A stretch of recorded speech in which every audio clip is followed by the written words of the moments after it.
Eh ben salut! Ça fait à peu près 3 semaines que je vous ai présenté le premier épisode des devlogs. Ben il serait temps de se mettre à jour. Qu'est-ce que j'ai ajouté? Quoi de neuf sur le projet? Eh ben c'est maintenant dans l'épisode 2.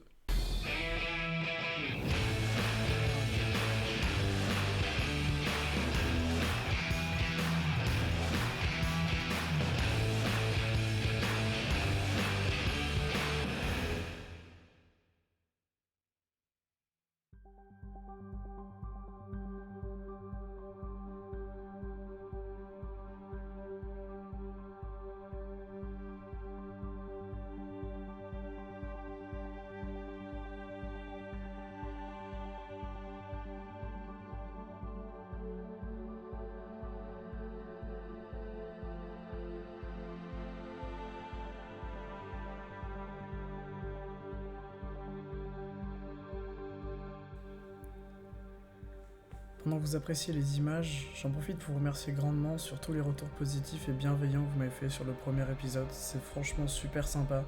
Ça me motive énormément et ça m'encourage à produire du contenu de meilleure qualité. J'ai aussi reçu pas mal de messages, que ce soit sur Discord ou les réseaux sociaux, pour me poser des questions, pour me faire des retours. Et c'est vraiment cool. Donc je vous invite à continuer et si vous avez des questions, n'hésitez pas à les poser dans l'espace commentaire. Comme ça j'y répondrai et les réponses pourront servir à tout le monde.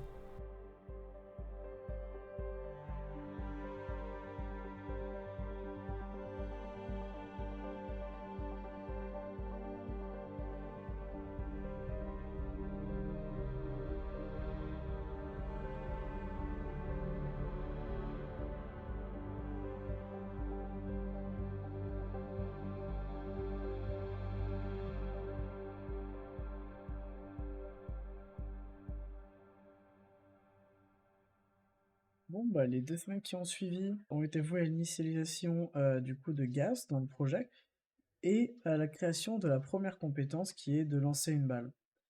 Donc quand on a des abilities, pour pouvoir les activer, il va falloir les bind à une touche. Mais par un souci d'efficacité et surtout de scalabilité, on va pas bind à la main une habilité sur une touche à chaque fois, sinon ça veut dire qu'à chaque fois que dans le code on va rajouter une nouvelle habilité, il va falloir rajouter des lignes de code pour la bind sur une nouvelle touche.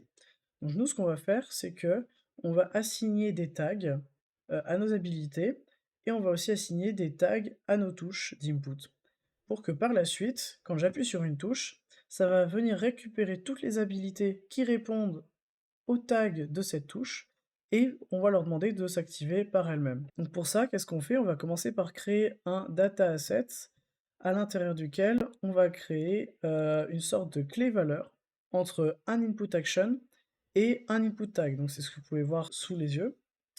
Donc le br input config. Et qu'est-ce qu'il va faire? Il va se contenter effectivement de faire une clé valeur. Et ensuite, on rajoute une petite méthode qui permet de trouver une input action pour un input tag. Ensuite, dans le player controller, on va venir override le input component pour que notre nouvelle input component vienne utiliser ces tags. Ici, on a un tagged input component qui override le enhanced input component de base, dans lequel on vient rajouter une méthode toute simple, bind ability actions, et en gros, cette méthode, qu'est-ce qu'elle fait? Elle va venir récupérer tous les input actions qui ont des tags depuis notre data asset et venir lui assigner trois méthodes. Une méthode quand la touche est appuyée, une méthode quand la touche est relâchée et une méthode quand la touche est maintenue.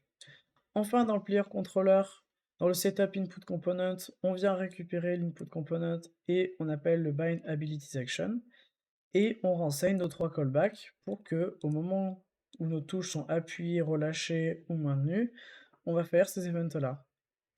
En réalité, dans le cas des abilities, nous, on va pas trop s'intéresser à on ability input tag pressed, parce que l'event key pressed, il est fire en même temps que l'event key held dès le départ. Donc ça veut dire que si nous, on veut faire une ability qui se preste et qui va avoir un cooldown par exemple, on peut quand même la fire sur sur la première apparition de l'event on key held, parce qu'ils vont être fire en même temps.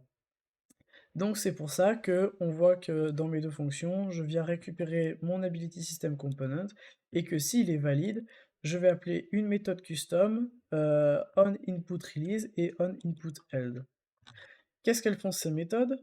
Tout simplement, elles vont venir récupérer le tag qui a été propagé, donc c'est le tag qui va correspondre à la touche appuyée. Donc par exemple, si j'appuie clic gauche, moi dans mon cas c'est input.primaryAction. Et ben on va venir récupérer que ce tag est valide. Et si ce tag est valide, on vient faire une liste de toutes les abilities qui sont potentiellement activables sur ce component, et que si l'ability qu'on est en train de parcourir a le tag de l'input, dans ce cas, on va tenter de l'activer avec un try activate ability. Si c'est pas le cas, et bien simplement on passe à la suite. Et donc ça concrètement, qu'est-ce que ça nous permet de faire? Ça nous permet que, en appuyant sur une touche, de pouvoir lancer un nombre indéterminé d'habilités. Et ça permet aussi de, si à la volée on change le tag d'une habilité, eh ben on peut changer la touche d'activation d'une habilité. Maintenant que je vous ai présenté comment on avait bind les touches, je vais vous parler plus en détail de l'habilité lancer une balle. Donc lancer une balle, la voici. C'est une habilité qui est une classe principale C++ pour tout ce qui va être vérification de l'autorité, etc. Et ensuite, en blueprint, on vient jouer tout ce qui va être la partie visuelle et les feedbacks. Et donc les feedbacks, les voici. Il n'y en a que deux, ils sont très simples. Le premier, ça va être de jouer un montage. Donc le montage, c'est une animation qui est juste là. Et ensuite, le deuxième, c'est on va attendre le gameplay event, le throwing moment, donc le moment du lancer. Et donc ce gameplay event, on se rend compte qu'il est lancé juste là, au moment où le personnage a sa main au sommet du lancer. Et donc, si on regarde ce throwing event, désolé, je suis obligé de me décaler parce que j'ai la caméra devant l'écran, on peut voir qu'il va propulser un tag, enfin qu'il va propager un tag, et que le tag c'est event.montage throwing event. Donc au moment où cette task play montage va propager l'event, et ben alors celui-ci va être reçu, et donc l'habilité va spawner un projectile qui est donc une méthode de la classe C++ de cette habilité. Et donc en fait, si on regarde dans mes classes default, je précise le projectile à spawner, et je précise aussi un effet que va appliquer le projectile si jamais il touche une cible. Donc l'effet, c'est l'effet stun, et cet effet stun, il fait deux choses. La première, c'est que quand il touche une cible, il va lui donner le tag state debuff stun pour renseigner à l'ability system component de la cible qu'elle a été touchée et donc qu'elle est stun.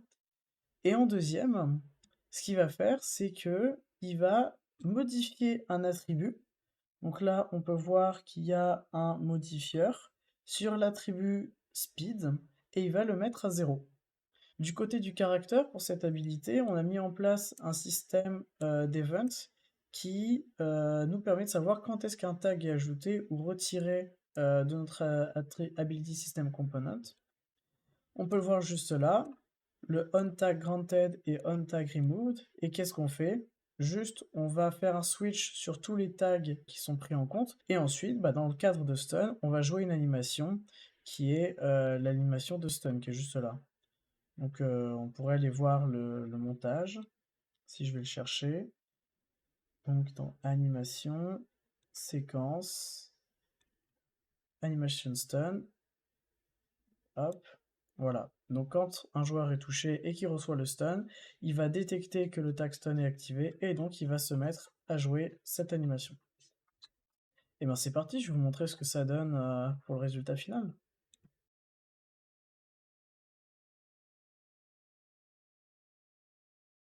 Toujours à gauche le serveur et à droite le client. Et quand je vais tirer, l'animation est répliquée des deux côtés, que ce soit pour le geste du joueur qui tire avec le bras, ou que ce soit pour la victime qui est étourdite. On peut voir que les effets aussi sont répliqués des deux côtés.